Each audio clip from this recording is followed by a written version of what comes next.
Hey all, welcome to my channel. आज मैं एक विंटर की बहुत ही स्पेशल रेसिपी बताने वाली हूँ जो कि सिर्फ टेस्ट में ही नहीं बल्कि हेल्थ के लिए भी बहुत बेनिफिशियल है।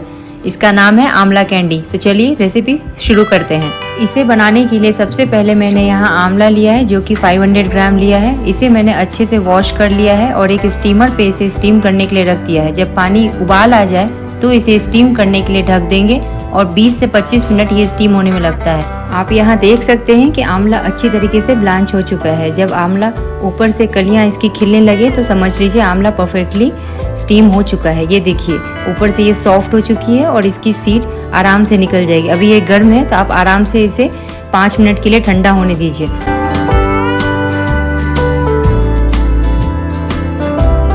अब आराम से इसके आप सीड को निकाल सकते हैं। ये देखिए इसी तरह मैंने सारे आंवले का सीड निकाल लिया है। यहाँ आंवले का एक फाइन पेस्ट बनाने के लिए मैंने इसे मिक्सर जार में ट्रांसफ़र कर लिया है और इसे पीस के एक स्मूथ पेस्ट बना लिया है।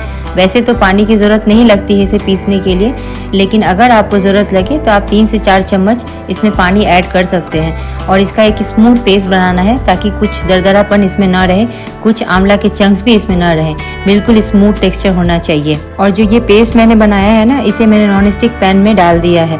इसमें हम लोग कोई भी घी ऐड नहीं करेंगे अभी के टाइम पे और इसे लगातार चलाते हुए 10 मिनट तक पकाएंगे। लो टू मीडियम फ्लेम रखना है, हाई हीट पे नहीं पकाना है वरना ये नीचे से जल जाएगा।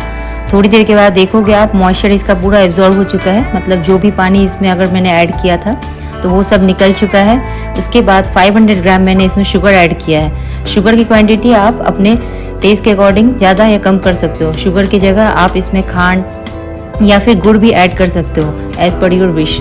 यहाँ शुगर जब अच्छे से मेल्ट हो जाए तो आप इसे लगातार चलाते रहिए। आप यहाँ ध्यान रखिए क्योंकि इस टाइम पे शुगर मेल्ट हो चुका है और इसकी छींटें आपके ऊपर भी उड़ सकती है। अब आप यहाँ देख सकते हैं कि शुगर अच्छे से मेल्ट हो गया है और ये आंवले में अच्छे से एब्जॉर्ब भी हो गया है। इसकी कंसिस्टेंसी भी थोड़ी थिक हो गई है। इस टाइम पे यहाँ मैंने 2 चम्मच लगभग नींबू के रस ऐड किए हैं। यहाँ नींबू का रस इसलिए ऐड करेंगे ताकि शुगर क्रिस्टलाइज ना हो। अब मैंने इसमें ½ टी-स्पून काला नमक ऐड किया है और यहाँ ½ टी-स्पून चाट मसाला, 1/4 टी-स्पून मैंने यहाँ लाल मिर्च का पाउडर और ½ टी-स्पून नमक ऐड किया है। आप चाहो तो यहाँ चाट मसाला और लाल मिर्च का पाउडर स्किप भी कर सकते हो, बट इसको डालने से फ्लेवर थोड़ा टैंकी सा लगता है और तीखापन भी थोड़ा सा हल्का आता है। इन सभी मसालों को मैंने अच्छे से मिक्स कर लिया है और फ्लेम को मैंने यहाँ लो टू मीडियम पे ही रखा है। इसे धीमी आंच पे ही मैंने लगभग 10 मिनट और भुना है। अगर आप इसे कम भुनेंगे ना तो इसका टेक्सचर परफेक्ट नहीं बनेगा और ये थोड़ा चिपचिपा सा लगेगा। यहाँ मैंने 1.5 चम्मच लगभग कॉर्नफ्लोर लिया है जिसे मैंने 2 चम्मच पानी में ऐड कर लिया है और इसे मैंने फटाफट अब मिक्सचर को आंवले के मिक्सचर में ऐड किया है और इसे क्विकली मैंने स्टिर किया है। इसे क्विकली इसलिए करेंगे नहीं तो ये कॉर्नफ्लोर का लम्स बन जाएगा और ये खाने में मुंह में आएगा। यहाँ पे मैंने आंच को धीमी ही रखी है। इसे कंटिन्यूसली 7 से 8 मिनट तक पकाएंगे और ये देखिए ये पैन से थोड़ा सेपरेट होने लगा और इसकी कंसिस्टेंसी भी आप देख सकते हैं कि कितनी थिक हो गई है। फिर मैंने यहाँ 1 चम्मच घी ऐड किया है। आप चाहो तो 2 चम्मच भी ऐड कर सकते हो, लेकिन ज़रूरत नहीं पड़ेगी क्योंकि यहाँ पैन नॉन स्टिक है। आप इसे थोड़ी देर 8 से 10 मिनट और भूनेंगे तो ये एक गाढ़ा मिश्रण सा तैयार हो जाएगा। इससे आप पता लगा सकते हैं कि कैंडी को सेट करने का टाइम आ गया है। यहाँ मैंने एक बेकिंग टिन लिया है जिसके अंदर मैंने बटर पेपर को ऑलरेडी घी से ग्रीस करके रख लिया है। इस पर मैंने ये मिक्सचर जो कि बिल्कुल अभी गर्म है इसे स्प्रेड करना है। इसे वुडन स्पैचुला से स्प्रेड करेंगे। अगर वो चिपक रहा हो तो यहाँ एक टिप्स है कि आप भी मेरी तरह स्पून के बैक साइड में थोड़ा सा घी अप्लाई करें और इसे आप इवनली लेयर स्प्रेड करें क्योंकि ये अब चिपकेगा नहीं। और इसे मैंने अब रूम टेम्परेचर पे ही सेट होने के लिए 40 मिनट्स के लिए छोड़ दिया था। इसे बिल्कुल ही फ्रिज में नहीं रखना है, नहीं तो ये बहुत कड़क हो जाएगा। 40 मिनट्स के बाद ये अच्छी तरह से सेट हो चुका है और इसका टेक्सचर भी आप देख सकते हैं कितना ही परफेक्ट बना है। इसे आप डिमोल्ड कर लेंगे।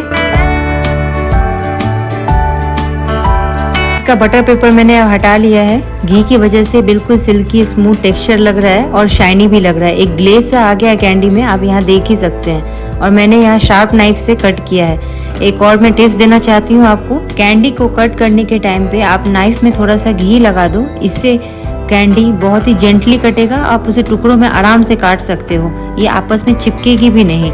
मैंने सभी को छोटे स्क्वायर पीसेस में कट कर लिए हैं। बच्चे अगर आंवला नहीं खाना चाहते हैं तो उन्हें ये आंवले की कैंडी आप बना के खिलाओ, उन्हें ये जरूर पसंद आएगी। और ये हमारा इंस्टेंट और हेल्दी आंवला कैंडी बनके रेडी है। आप अपने लंच के बाद अगर आपको स्वीट क्रेविंग हो रही हो तो ये आपके लिए परफेक्ट है। आप बिल्कुल इसे ट्राई कर सकते हो। आप इसे डायरेक्टली भी कंज्यूम कर सकते हो, बट आप इसे अगर स्टोर करना चाहते हो तो इसे शुगर पाउडर में कोट कर लो। इससे क्या होगा ना, ये आपस में चिपके ही नहीं। मैंने यहाँ सभी कैंडी को शुगर पाउडर में कोट कर लिया है।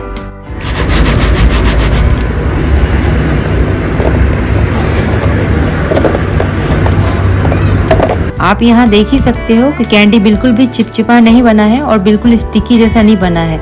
ये बिल्कुल ही परफेक्ट टेक्सचर वाला बना है, जिसे आप एयर टाइट कंटेनर में स्टोर करके 6 महीने तक रूम टेम्परेचर पे आराम से रख सकते हो। ये बिल्कुल भी खराब नहीं होगी। ये खट्टी मीठी आंवला कैंडी इम्यूनिटी के लिए तो बेस्ट है ही और एकदम गिल्ट फ्री स्नैक है। मैं आपको इसे तोड़ के भी दिखा रही हूँ। इसका अंदर से टेक्सचर बिल्कुल जेली, च्यूई और सॉफ्ट है। ये खाने में तो उतनी ही अच्छी लगती है। अगर आपको फर्स्ट टाइम में ही आंवला की कैंडी परफेक्ट बनानी है तो मेरे बताए हुए स्टेप्स जरूर फॉलो करना और कमेंट बॉक्स में मुझे जरूर शेयर करना कि आपको ये कैंडी कैसी लगी। बच्चों को आंवला खिलाने का तो ये बेस्ट अल्टरनेटिव है। मिलती हूँ मैं आपको ऐसे ही इंटरेस्टिंग सी वीडियो के साथ। तब तक के लिए stay healthy and stay happy. Thank you so much for staying till the end. Please like, share and subscribe to motivate us provide more videos like this to you. Bye bye and take care.